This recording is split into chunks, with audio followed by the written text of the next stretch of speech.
In this video, I will show you step by step how to sell item or product in G2G platform. So guys, all you have to do, go to G2G platform, now go to my account, this option profile.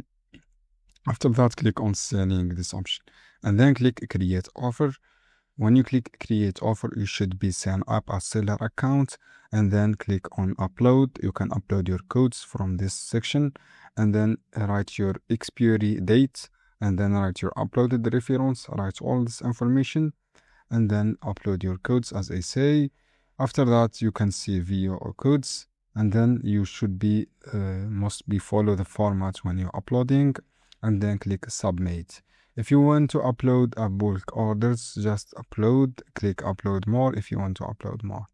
And this is how you can do, guys. Choose upload and write your items and click manual upload at this section and enter your codes, serial codes. This is how you can do, guys. It is easy steps. I hope this guide helpful for you. Don't forget to give me a like and give me share this video for more content and see you on another video soon. Just follow these simple instructions to upload your order on G2G.